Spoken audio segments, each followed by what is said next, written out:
Bienvenue dans cette nouvelle saison de Job News. Aujourd'hui, nous nous intéressons au BTS des métiers de l'audiovisuel et plus particulièrement à l'option technique d'ingénierie et exploitation des équipements. En quoi consiste cette formation? Quel métier exerce-t-on après avoir obtenu le diplôme? C'est ce à quoi nous allons répondre en partant à la rencontre d'étudiants et anciens étudiants de l'option. Je suis actuellement dans la régie de réalisation où nous pouvons voir des étudiants au travail. Ludovic, opérateur magnéto, s'occupe de l'enregistrement et de la diffusion des sujets. Quentin, opérateur synthé, gère les bandes au titre. Alexandre, ingénieur de la vision, effectue en direct les réglages des différentes caméras. Et enfin Florence, truquiste, s'occupe d'incruster les titres et de gérer les différents effets en direct. Partons maintenant à la rencontre d'anciens étudiants de cette option. Top.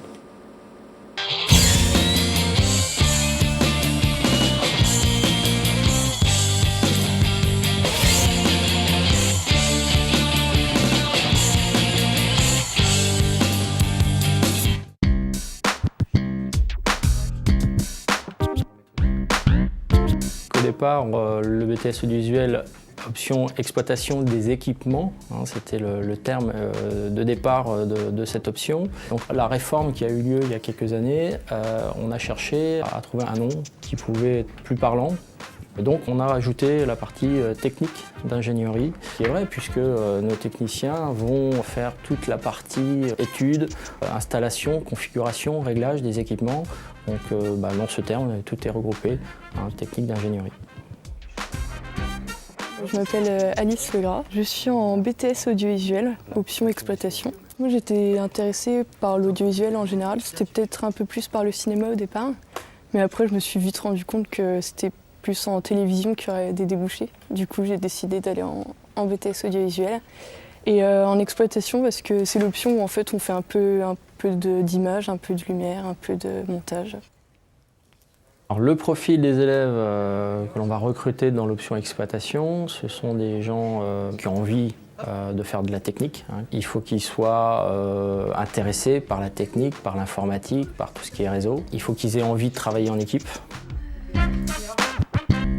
Donc pour moi, en sortant du BTS, je dirais qu'il y a deux grandes orientations. Donc on peut faire le choix de travailler pour des grosses structures et là d'avoir vraiment pouvoir travailler sur des gros projets dans le cadre national ou travailler dans des plus petites structures comme c'est le cas ici, mais gérer plus d'aspects au niveau de la production, donc tournage, montage et réalisation. Alors aujourd'hui, donc cadreur, c'est tout ce qui est partie tournage, donc avec la caméra, cadrage et éclairage. Ensuite, montage, c'est je récupère les images que j'ai tournées et j'en fais un film. Et la partie réalisation, c'est le client qui a une question concrète et je dois lui apporter une réponse, comment on va montrer, comment on va répondre à sa problématique en images. Alors aujourd'hui, je suis intermittente depuis septembre 2011. Donc là, chez France 3, sur le site de Lambersart, je suis technicienne vidéo et on est en bout de chaîne de post-production. Donc on s'occupe de recoucher le mix sur les bandes. Et à la suite de ça, on fait tous les PAD, on les vérifie et on a toute la duplication cassette et DVD à faire par la suite.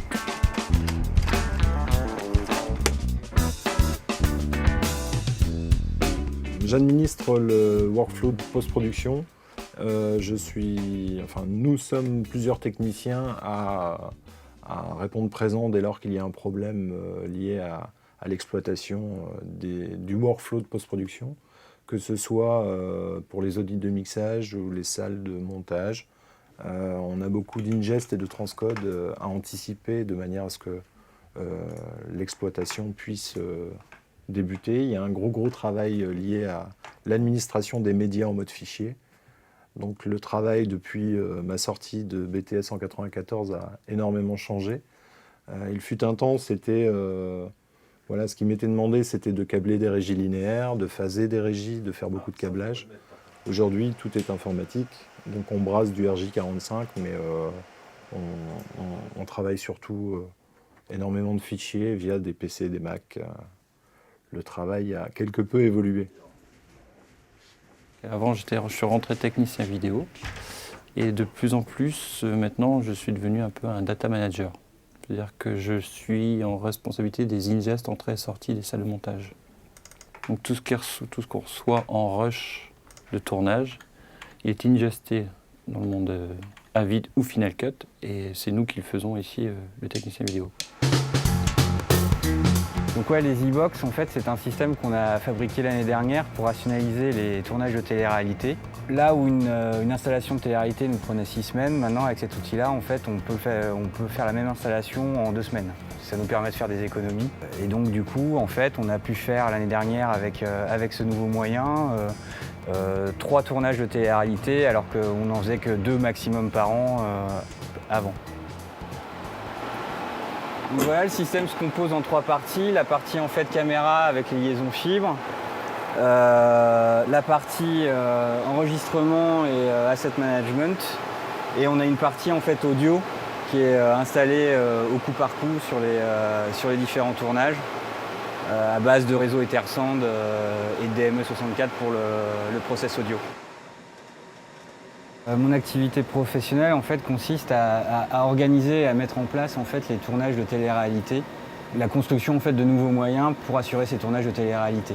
Par exemple, bientôt je vais me charger de la mise en place en fait de Secret Story, où il faut mettre en place en fait une 60aine de caméras, des systèmes de montage, de la dématérialisation en fait pour permettre le tournage et la livraison en fait de sujets pour l'émission quotidienne de Secret Story. Donc tous les sujets qui sont fabriqués qui sont diffusés durant cette quotidienne sont fabriqués à l'aide du dispositif que je vais mettre en place là dans un mois.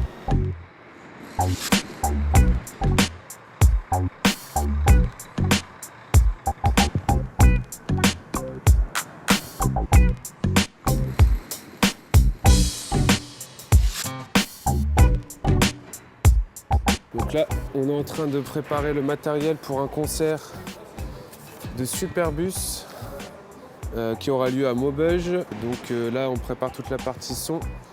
Donc le système de diffusion qui est assez conséquent. On repère tout le matériel. On suit la liste de prépa afin de pouvoir charger et de faire partir ça dans les bonnes conditions.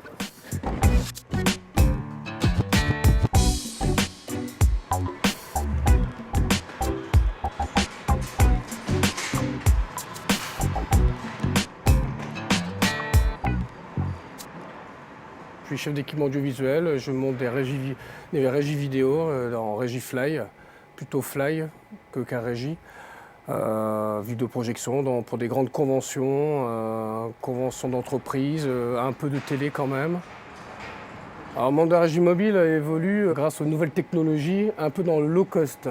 C'est-à-dire que maintenant, avant où on devait mettre beaucoup de matériel pour créer une grosse régie, pour capter des choses, maintenant avec un petit mélangeur, on rentre des sources, on sort un signal, on voit sur un moniteur tout ce qu'on rentre dans le mélangeur pour pouvoir travailler. Et donc forcément, on réduit le matériel. Mais on reste quand même, nous, chez Live Events, avec la tradition, donc avec du vrai mélangeur broadcast, pour pouvoir multiplier les possibilités sur les différentes prestations.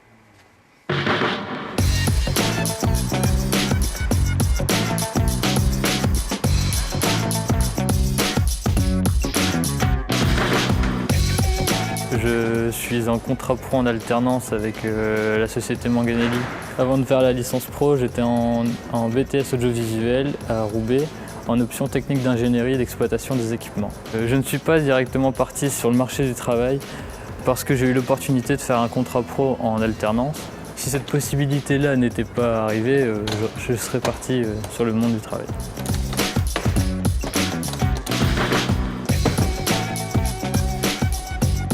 J'aimerais bien poursuivre dans la société Manganelli en tant que préparateur et pourquoi pas ne pas partir en tant que technicien et peut-être truquiste sur les prestations. L'avantage d'être en alternance, c'est la possibilité de toucher à énormément de matériel d'aujourd'hui et aussi pouvoir vraiment intégrer une entreprise durant la période scolaire et pouvoir aussi l'intégrer en tant que CDI ou CDD derrière cette année. Je prépare le matériel pour partir en prestation et de temps en temps je pars sur l'exploitation des équipements, comme pour le Touquet, l'enduro du Touquet où j'ai fait assistant vidéo.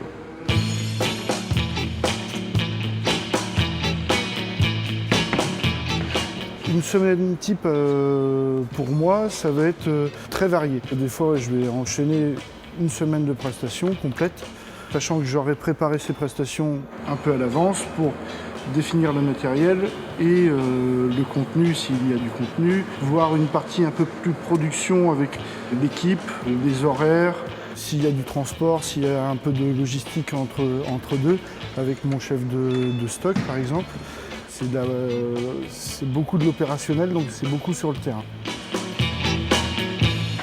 La plupart du temps, on vend le matériel, donc on doit en fait à notre client la config, ce qu'on appelle de base, pour tous les équipements. Donc en fait, il faut que la régie fonctionne et l'exploitation, eux, vont arriver après pour faire leur config spécifique par rapport à une émission classique.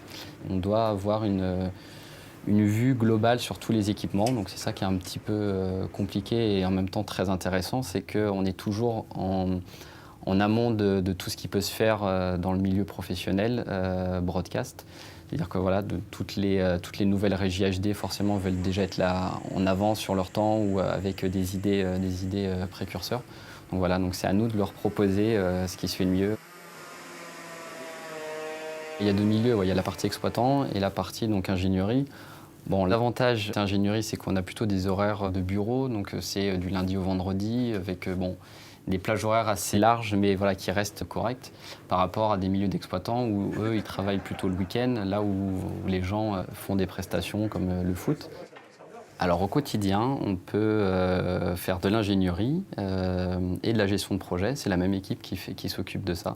Donc ça va aussi bien une réunion client pour travailler sur un nouveau projet, donc pour dessiner les plans et essayer de respecter en fait par rapport à la demande, les contraintes.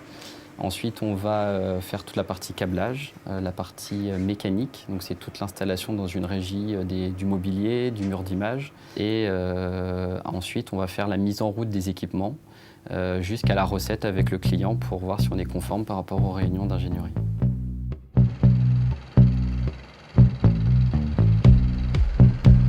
Si on fait une sortie de BTS, il y a de fortes chances qu'on se retrouve assistant vidéo dans une société comme Visual, où là on va apprendre déjà toute la partie terrain.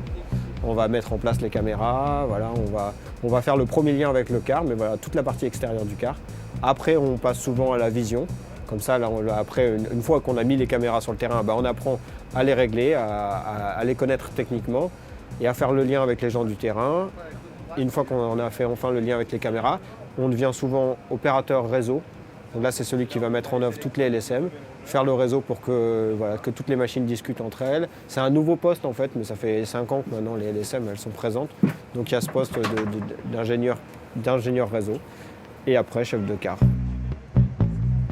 Alors le chef de car sur la prestation, c'est le représentant technique, c'est le responsable technique de l'événement. Il connaît son unité de tournage, à savoir l'Enterprise pour moi. Le but, c'est de faire le lien entre les clients, la prestation et de savoir utiliser les moyens techniques par rapport à la demande du client. Et de faire le lien avec les gens du terrain, les assistants vidéo, etc. S'il y a un problème technique, on fait appel au chef de car.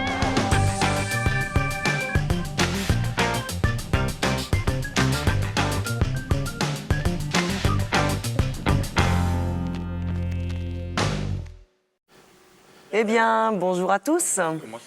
Nous nous retrouvons sur le plateau de Job News en compagnie d'anciens étudiants, la promotion 2002 du BTS Exploitation.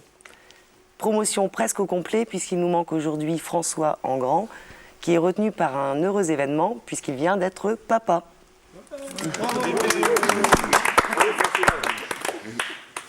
Alors merci à tous d'être venus sur ce plateau et honneur aux dames. Charlotte. Bonjour Charlotte. Bonjour. Alors vous êtes ici la seule fille parmi ces 10 anciens exploits. Est-ce que c'est aussi une situation que l'on rencontre dans la profession ? Oui, on n'est pas beaucoup effectivement en vidéo dans les régies. Enfin, pour mon entreprise, j'en ai pas croisé beaucoup. Pas beaucoup? Pas beaucoup. Et il me semble que vous avez quelques projets pour l'avenir? Oui, je bricolage, peinture pour une chambre.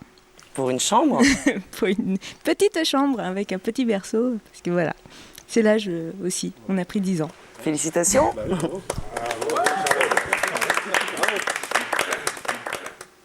Sébastien, bonjour. Est-ce que vous étiez déjà revenu à Roubaix depuis 11 ans? Non, je sais plus quel jour, je crois que je suis parti le lendemain des examens et je suis pas revenu depuis. Ni Roubaix, ni Lille, le Nord. Non, je suis jamais revenu. Une petite impression sur ce retour? Ça fait plaisir de revoir tout le monde et je trouve que ça n'a pas tant changé que ça finalement, le bâtiment. Je me rappelais pas que c'était aussi haut de plafond, mais à part ça, ça n'a pas tant changé. Ouais. Mais je suis content de revenir. Voilà. Très bien. Et Julien? Bonjour Julien. Alors Julien, il paraît que vous êtes maintenant, vous travaillez à France 24. Est-ce que vous pouvez nous en dire un petit peu plus? Vous voulez que je vous fasse la promo de la chaîne? Non, pas la promo de la chaîne, la promo de votre job. D'accord. Alors je suis CTR, donc c'est cadre technique de réalisation. Donc je m'occupe de toute la réalisation des émissions maison de la chaîne. Donc c'est toutes les news, les débats, les talk-shows, les magazines, retransmission d'événements.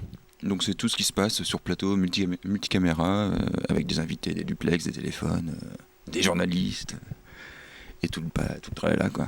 En 3 langues, en français, et en anglais et en arabe. Très bien, merci Julien. Et Link, bonjour. Vous aussi, vous travaillez dans le groupe France Télévisions. Tout à fait. Beaucoup en post-production, en étalonnage à France Télé. C'est le principal de mon métier, donc beaucoup d'étalonnage en fiction et captation, et un peu de documentaire aussi. Donc un job assez varié. Assez varié, on rencontre des gens différents, on échange beaucoup, et je complète ça aussi par de l'ingévision sur des cars. Bien. Voilà. Merci. Hervé. Bonjour. Bonjour Hervé.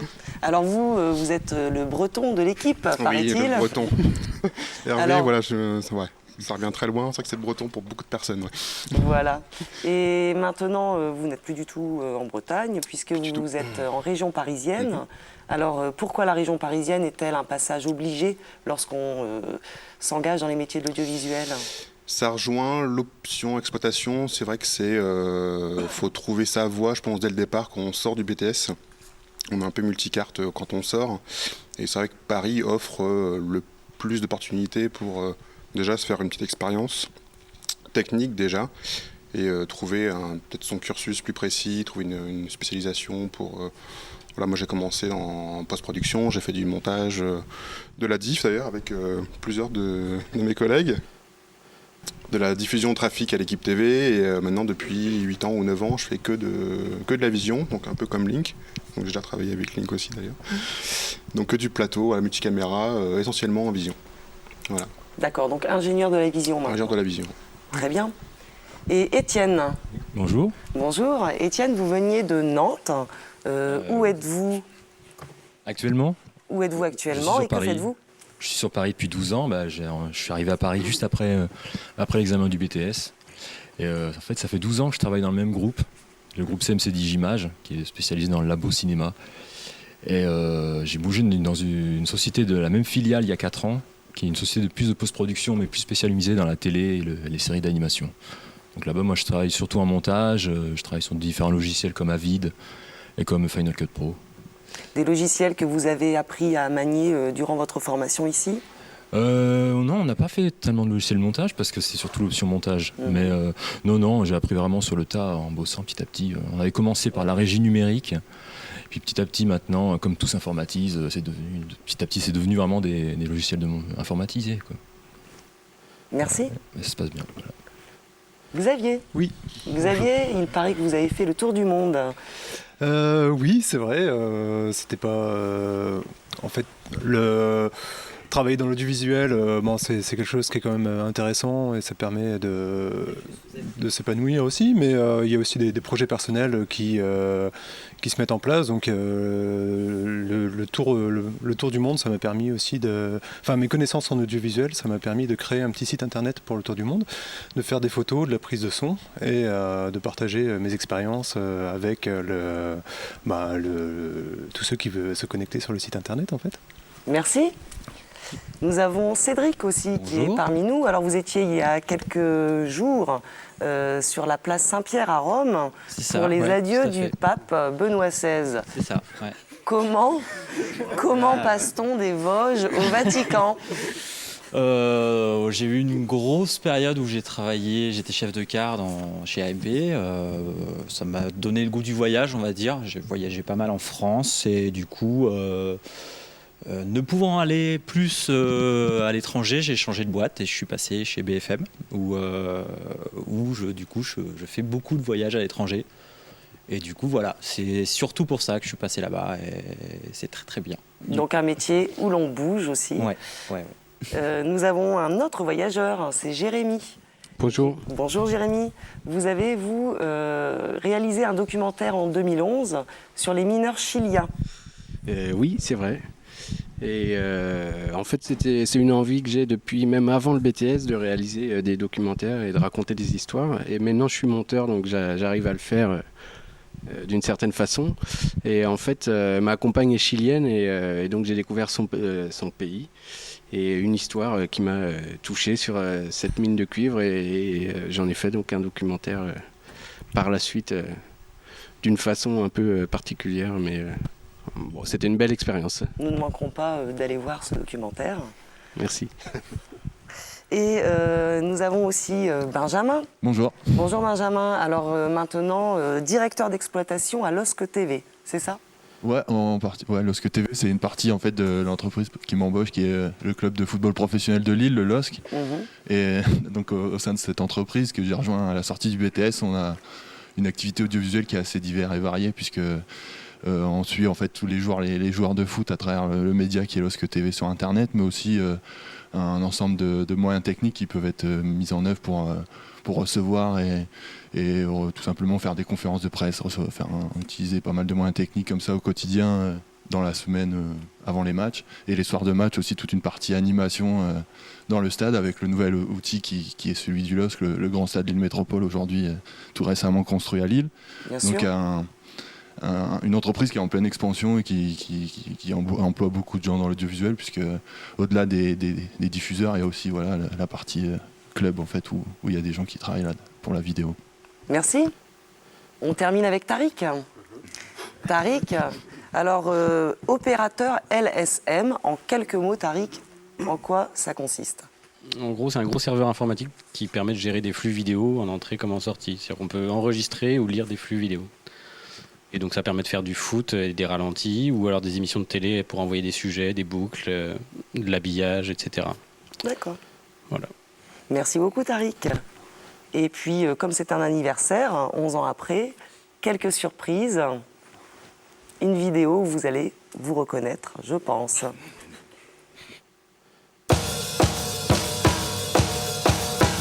Je vous ai croisé tout à l'heure en train de coucher avec un arbre. Voilà, tout à fait quoi. Donc en fait, c'est plus une recherche sur la vie apparemment. Exactement, plutôt une recherche sur soi. Essayer de trouver quelques inspirations. Ah, mais je vois qu'il y a un coéquipier, un collègue qui est avec vous. Là. Alors les amis, aujourd'hui, une super émission consacrée bien entendu à notre monde magnifique où il y aura de la musique, des blagues et bien entendu des jeunes filles. Tout à fait, des jeunes filles. C'est qui elle ? Excuse-moi, mais c'est ma copine. Nous interrompons ce programme pour un flash spécial d'une extrême importance. Bonjour tout le monde, alors je vais vous présenter la météo. Donc nous voyons la carte qui va arriver dans un instant, merci. Donc nous voyons la carte, nous avons... Oh là là, mais qu'est-ce qu'on me fait en régie? On me fait une blague? Alors, merci à tout le BTS audiovisuel. Notre émission touche à sa fin.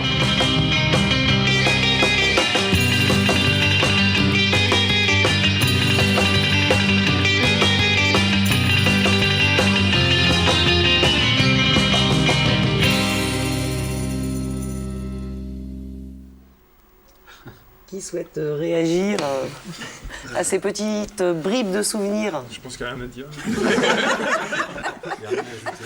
Je crois que tout a été dit. Non, je disais, il n'y a rien à rajouter, tout a été dit, je crois. J'aurais bien voulu voir les images. Ouais, moi aussi.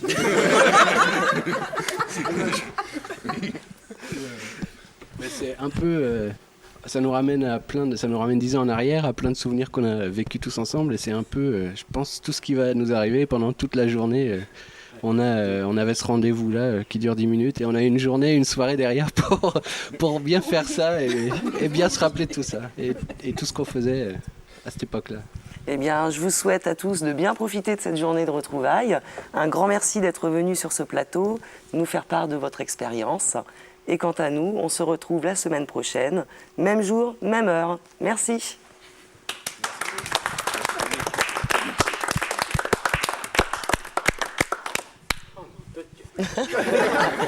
C'est lequel l'assistant qui a mal branché le cousin? Il est pas alimenté. Pourquoi on n'a pas de vidéo?